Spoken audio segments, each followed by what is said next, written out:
Well, if you're in the market for used General Electric industrial parts, we have just the man to see. Dennis Lavender's company specializes in repurposing stuff you just wouldn't believe. Starting at an early age, Dennis Lavender cut his teeth working on railroad equipment. An old-time railroader started young Dennis on his way. His name was Jim Green. He started to work for the Ohio Electric, which was an electric railroad run here in Ohio. He started in 1913, and he worked as a motorman up till 1929 when they closed the railroad. And he was a member over at the Ohio Railway Museum where I started. I had a brother that was renting an apartment right across the street from it. I'd ride my bicycle up there after school. Been a conductor, engineer. I was vice president of operations. Doing track work, trolley maintenance, steam locomotive repair, working on gasoline engines and track cars, anything that needed to be done, railroad related. I've even sold tickets. That love of railroading led Dennis into a railroad career. Enter Western Star Rail Services.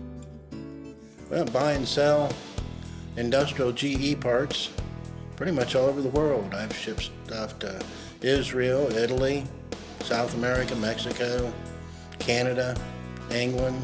And you go out wherever the locomotive's at.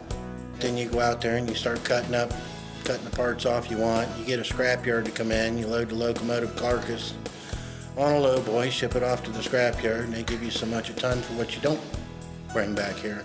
Bring all the parts back here, refurbish them, put them on skids and ship them. This is kind of like a NAPA store. People don't necessarily walk in the door, they call. We'll put it on a skid and ship it. Sometimes we do same day shipping, next day air. We've shipped hundreds of pounds. Next day air motor freight, or it'd be, throw it on an airplane, ship to Texas, California, be there tomorrow morning. Just who buys these parts? We do steel mills, chemical companies, grain elevators. I've done paper mills, freight car repair facility. Anybody has to move their own freight cars from one place to another. They're involved. They need a part, we have it. Of course, having access to locomotives means that Dennis also has a great collection of memorabilia. Yeah, I used to have a sign out on Main Street here in Newark, and I'd get toy trains. We'd buy lanterns, locks, paperwork, books, anything railroad related. Come in the door, maps, we'd buy it. Western Star Rail Services' main office is here in this 1890s church. And it is here that we'll find that Dennis didn't stop with the real thing. He also has a passion for toy trains, and in particular, one of the popular brands from the 1950s. My dad bought it for my brother and sister back in 1948. He bought the first set. That just kind of snowballed. After the brother and sister got done, then I went with that and pretty much own everything A.C. Gilbert ever made in the American Flyer line. We had a place for a second floor, but there was no second floor, so I built a second floor, and it's in the neighborhood of 30 plus, 50 plus foot room.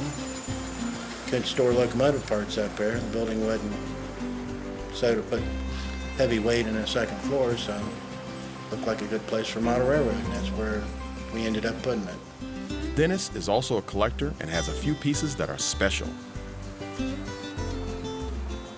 I've got a baseball diamond that I picked up, that I incorporated in it, that was well made. There was a guy that died that had a bunch of toy trains. We went down to Vienna, West Virginia and bought here a couple years ago. Somebody spent a lot of time building this baseball diamond. I've got two grain elevators on there together. They were made by a company called Minicraft that Gilbert had bought and boxed in their own name.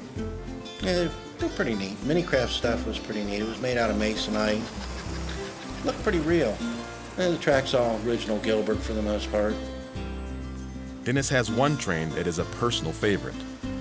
I'd have to say it would be the UP Northern and the olive green heavyweights that Gilbert made back in the 40s.